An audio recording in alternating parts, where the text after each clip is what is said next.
Hello! So today's video is gonna be about culture shock, my struggles, health-wise, personal-wise. Yeah, yeah, yeah, yeah, yeah, yeah, yeah, yeah, yeah, yeah, yeah, yeah, yeah, yeah. Oh, I'm fighting Satan forever. I'm not down with the dude. He taking me for a fool. I talk to the King of Kings. He been showing me things. I'm tapping into the truth. Culture shock, regardless to which country you go to. Maybe it's sometimes not as extreme because the countries are similar to the country you're from, but culture shock will always be on its way and you cannot hide or run from it. You can only change the way how you deal with it. People have a different way to deal with different stuff, so yeah, you do you. I'm just gonna tell you how I did it, or how I did not do it really well. Anyways, I got basically like 4 points I want to discuss. I should have looked it up, like what culture shock means first. My definition of culture shock is that you are shocked with culture you're not familiar with, and that you find yourself in a situation where you're completely overwhelmed with things you just don't know. You somehow want to find a way to live with the different culture. That's my definition of culture shock. I will Google it maybe later. So the first thing I struggled with is being dependent on someone or to rely on someone. I lived by myself for 5 years. I'm used to do the things I like to do on my own, and I know like what to do in the free time, what to buy for food. I know like how to cook for myself. I know how to clean after myself. And going to Ghana, I struggled with me being suddenly dependent on someone else because I did not know shit. So I was finding myself in the situation of being dependent on someone from whom I learned how to behave, how to dress or what to eat, what not to eat. Dependence for me meant was not knowing, for example, the social codes, not being able to read people very well. Yeah, you cannot really read a situation that well. I was just lost. It's similar to not understanding the language, which was also an issue. Although most people speak English. There are like people who don't speak English and who speak Tree. Phoebe's gonna laugh at me when I pronounce this, but yeah, Tree, Dakbani, Hausa, Ga, Ada, or any, like there are more languages, and of course some people do not speak English, so I was not able to communicate with them. Of course I tried learning some words in some of the languages, but still not the same, and it's difficult. It sometimes feels difficult. I traveled with Phoebe a lot, or all the time. Phoebe helped me navigate through everything basically, and she also helped me learning some social codes. I don't even know if I use the correct term. With social codes I mean like when meeting people, for example, like greeting them, the way you talk to them, the way you respectfully wait for them, maybe also eating, what you eat, that you don't eat fufu with tomato stew, only with soup, or that you also don't eat spaghetti with okra stew. There are some more like non-verbal communications which by watching her I was learning how to read them. I want to talk about one funny story. For example, Phoebe, Fred and I Fred is another Nuku Young Talent, and we were all in Accra, and we all went up at the same time to Tamale with the bus. And the bus ride is about 14 hours long. The drivers will take breaks every 4 hours or every 3 to 4 hours. First, when you travel in a bus for that long, it's good if you don't have any issues with your digestion. It's good to not have diarrhea, to be more clear about that. Arriving in Ghana and being there for the first 3 to 4 days, my body slowly adapted. The first days with diarrhea wasn't too bad, but it was there. I didn't know like what food to pack, so Fred and I went to the mall to buy some food, which didn't make sense at all, because I made like some wraps, which I would think are a good idea to take for a bus ride. But regarding the heat, these wraps will have to suffer from. It just doesn't make sense to take wraps. Also, I took mango with me, which didn't really help with the diarrhea. So the first bus ride was a little challenging, exhausting on a different level. Having that explained, I'm coming now to the part where I was depending on the knowledge of Phoebe how to use the washroom. Every washroom was different. The first washroom I remember was pretty okay. It was like the washroom I know. You go into the washroom and then you do whatever, and then you wash your hands, and the washrooms have doors, and it's like a toilet, and there's toilet paper inside the toilets, and you might be confused like why I'm explaining it so accurate. That was the first toilet, or the first washroom situation. The next one was different. First you have to pay, then you have to take a tissue with you. And I was not used to the fact that you have to take tissue with you, because there's no tissue at the bathroom. So I was first like, I told the person, no, I don't need the tissue. But he was like, really? You don't need a tissue? And I was like, oh, okay, well, let's just take a tissue, let's see.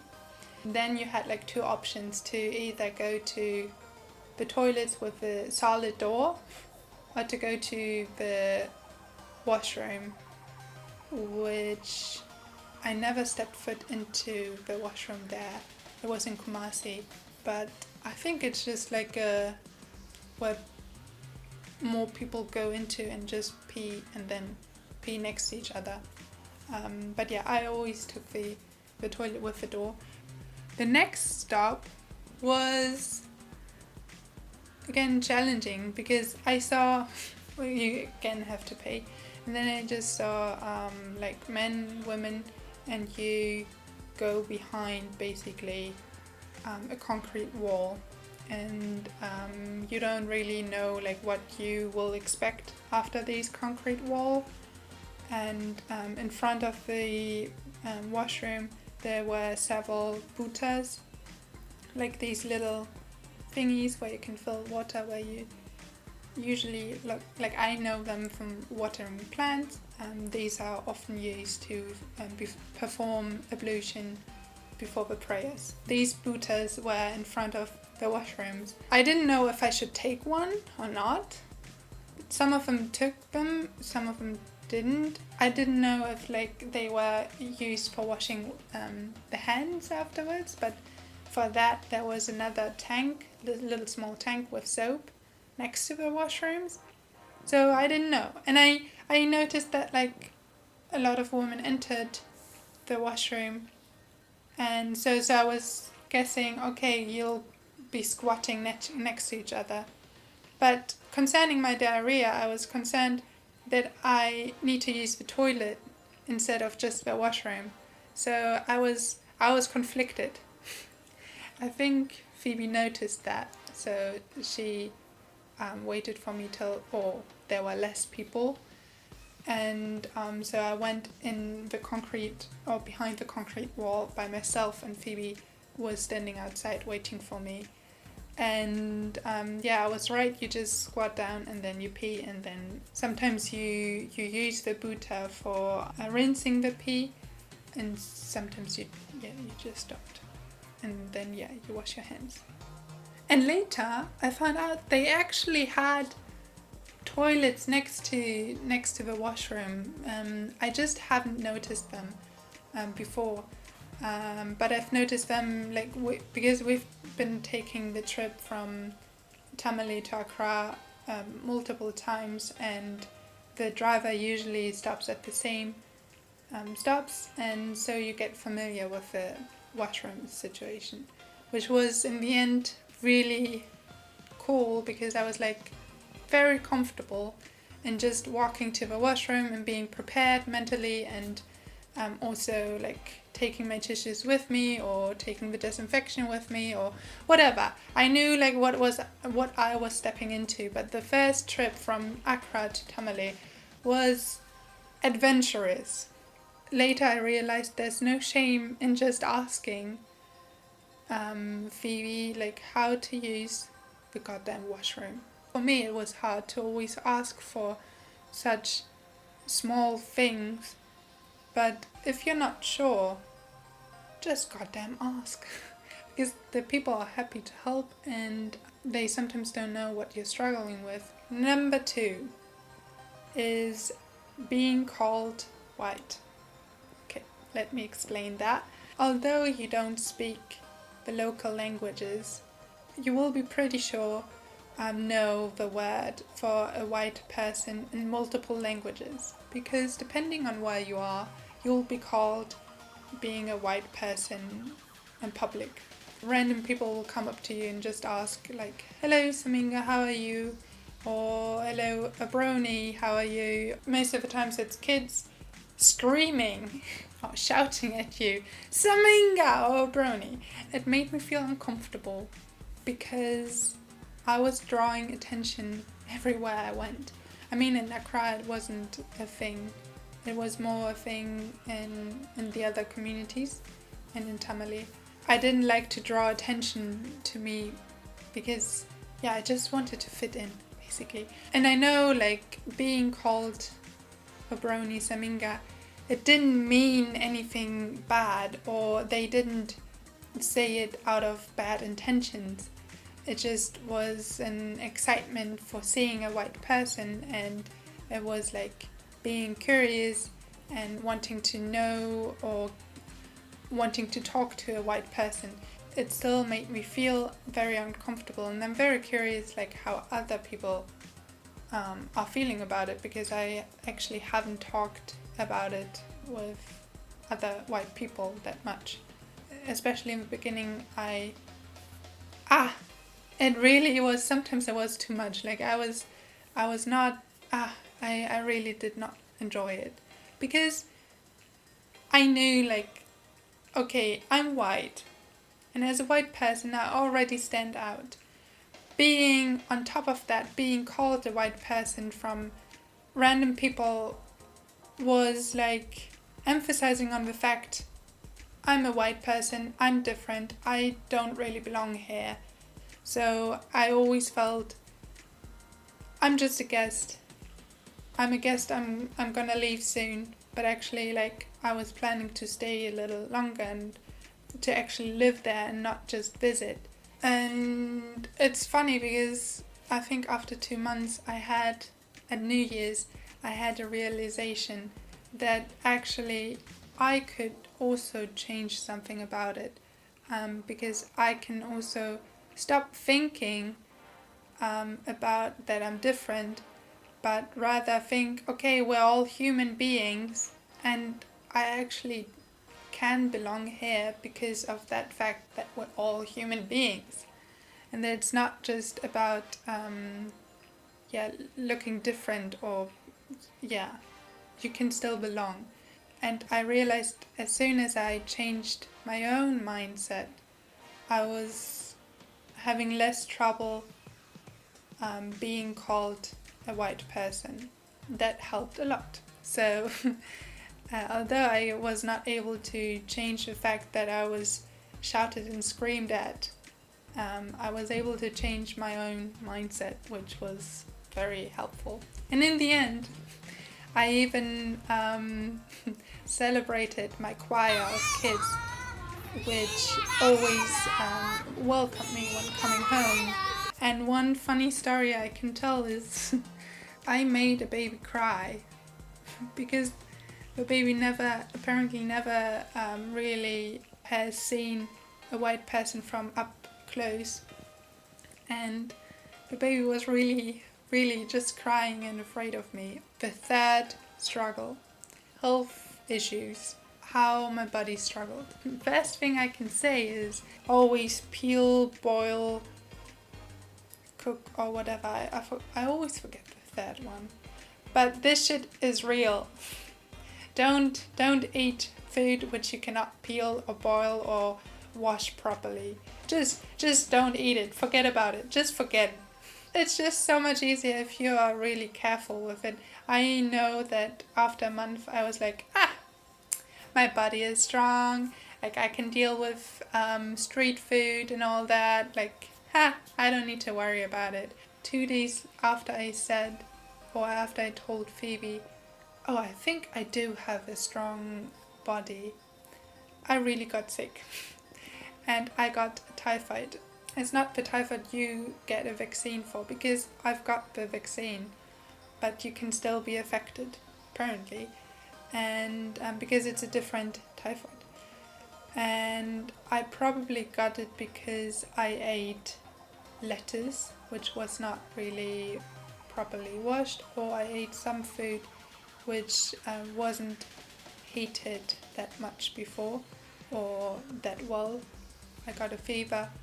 I was feeling like someone withdrew all the energy I had in my body, and despite the stomach ache, and I was just weak, and I didn't feel well. So, and at that moment Phoebe and I were traveling and doing our project When Water Cries, where we visited different communities along the Black Volta River. And we were in Kitikarachi, which is the confluence of the White and Black Volta River. I will show the map somewhere here. One day Phoebe and I just went to the hospital in Kitikarachi, which was a blessing that Kitikarachi was considered to be a bigger town. So we went there. The hospital is another issue, or the hospital structure is another issue, because first you have to go to one counter, say that you'd like to, I don't know, you just need to register first to get your folder, your paper folder with all the information. Then you have to pay for that folder at another counter. Then you have to go back to the person, to the first counter you were, to just pick something up. Then you have to go to where you do the blood samples or whatever. Then you have to go there, and then you have to go pay again, and then you just do a lot of walking. And if you don't really feel that well, it's hard. But I couldn't have asked for a better person to go through my first hospital experience in Ghana. Phoebe was my rock, my solid rock, who helped me throughout everything. Spelling my name at the hospital was also an issue, and later in the end I was called Amelui, which is funny.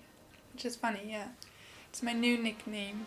But anyways, they took a blood sample and analyzed it, and I think had to wait 10 minutes or 15 minutes, and then I had the result that I had typhoid. Then I just had to go to a pharmacy to pick up, or to the in-house hospital pharmacy to pick up my drugs which I needed. And I think I was feeling better the day after. So it really wasn't, in that sense, it was an easy cure. Like a few days later, I felt pain while breathing. So I went back to the hospital, and because of the breathing issue, they asked me to stay overnight, which freaked the shit out of me because I did not want to stay at the hospital. I cried, I did not want to stay there, and because I just felt so uncomfortable. But the nurses were really kind and nice, and thank you, Mr. Bright. It was fine, and Phoebe again, she stayed the whole night with me, so I didn't feel, but she was such a emotional support. And the whole team, the whole Nuku team, Niubadai and like everyone, they were like video chatting or calling and trying to ease or like trying to help in every way they could, and it was a very nice feeling to have this support. Having typhoid is not easy to get rid of. I think it took me almost about 2 months to really get rid of it, and it took me 6 rounds of antibiotics. But yeah, with the antibiotics, you're doing pretty good. You don't feel any like stomach pain, or you don't feel the tiredness or weakness, and you don't have a fever. So it's easy to deal with it. But yeah, you still just have to be very careful about what you eat. The best way is to cook for yourself, to avoid street food, if you eat fruits, to always wash them properly or peel them. What else did I struggle with? I was falling a couple of times, just stumbling, but that's just my own personal issue that I do here in Germany, as well as I think I did have a heat stroke, something like that. So just make sure, although you might say, I'm doing well with heat, I'm doing well with sun, still, if you know that you're walking for hours in the sun, make sure you wear a hat, and make sure that you water from time to time your hat. That's what I did. So the next thing is privacy, or non-existing privacy. This was a huge thing for me because I also am a person who needs time alone to recharge and to be able to confront people again. And not having that was hard. It didn't just mean that I was lacking privacy because Phoebe and I shared a room, we slept in the same bed, we basically spent 24/7 with each other. It was not just that. That was less of an issue, I would say, but it was rather the thing that you are being most of the time watched doing the things. As soon as I ate things a certain way, I'm being looked at for doing it differently. Or having this privacy invaded meant that children touched my hair without me agreeing to it, or they just went or walked up towards me and just touched my skin. Or I got comments I didn't really ask for. I felt again uncomfortable. Concerning Phoebe and I sharing a room, being together 24/7, I myself developed a small routine that in the mornings I usually take my time, put some music in my ear, and I just moved my body, did some yoga stretches, whatever, and I just did it by myself and with the music in my ears to just have 30 minutes of the day for myself.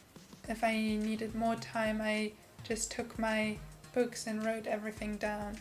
sometimes I can recommend to tell the people, listen, I don't feel well at the moment, I think I need some alone time. A few other things, these are not really struggles, but maybe just things which I wasn't familiar with. One thing is just try giving money or giving things not with your left hand, because it's just not, I mean, people accept things from if you give it with the left hand, but it's nicer to give it with the right hand. The other thing is sometimes running out of water and electricity. It sounds worse than it actually is, because you somehow manage to find water and to deal with not having electricity. Sometimes the tap wasn't flowing, the main tap, so the poly tank, which is a storage for water, it wasn't filled. So when the tap was not running and the poly tank was not really filled, we had no water. And usually if the tap is running, the poly tank will fill up with water, so you'll have water when the tap is not running, but that was not the case. So we had to buy water or fetch some water from neighbors. Not having water makes you appreciate when you have water. I only have funny memories, or when I think about it, I just need to laugh. You get creative with how you wash your dishes, how you bath, where you get your water from. You just get creative, and it's funny, and I have beautiful memories. Us being so excited about the rain, for example, so we would have water to flush. Us being so appreciative of our neighbors who still were kind enough to give us some water even after the, I don't know, 4th time. It's just, water is life. And you feel alive when you have water. It's always an adventure. You have to let things happen to you. And it's funny that I say it, because that was a huge thing. I'm still like trying to understand or let it really happen. But I usually like to make things happen, but I'm not used to let things happen to me. Regarding culture shock and regarding struggling somewhere else, it's the best coping technique if you just let things happen to you. Just take the time to arrive, take the time to adapt to the new situation you're in. Give your body enough rest, give your body enough time to adapt as well. It's your mind and your body who need to get familiar with your new circumstances. I know it's easier said than done. I surely did not take that advice. I tried. In the beginning I really tried, and after a week I got really impatient and I was like, this shouldn't take that long. So in the end I was just hit by the wave, let's say that. Phoebe usually says she's riding a wave in life. In order to not get hit by a wave, you just need to ride it better, or you just need to trust yourself to be able to ride it. And I think I had some key moments where I actually was able to let things happen to me, and I was feeling so much nicer. And it's and you can actually enjoy. In the end, like, all these stories will become eventually funny. I don't want to hide the fact that I needed, I think, a good 1.5 months to really adapt to the major things, and it took me some good crying moments to get over them. In the end, you'll have these small accomplishments which you can appreciate so much more, because you know you struggled a lot to get there. And some of these accomplishments for myself were like when I was able to stop Yellow Yellow. The Yellow Yellow is the public transport used in Tamale. It's a small tricycle, and yeah. So when I was able to stop this Yellow Yellow and go with it to the studio, when I was able to go to the market all by myself, get my things for okra stew or tomato stew or anything else, and that I was able to negotiate a little, although not as good as Phoebe. It felt also nice when I walked around and I was able to greet people because they've known me for some time now, or to be independent in some situations again. And it's not bad to be dependent on someone, but I know for myself that it was a huge confidence boost to just be able to do things on my own. And that may not be as important to someone else, but for me it was very important. I think that's it. It was nice talking for that long. If you have any questions, please let me know. Thank you for watching. It was a pleasure. Alright. They love to call you crazy till your genius fly. Okay. I let the beans send a wish up to the sky. That's some wisdom from the older folk. They told me that we gon' be alright.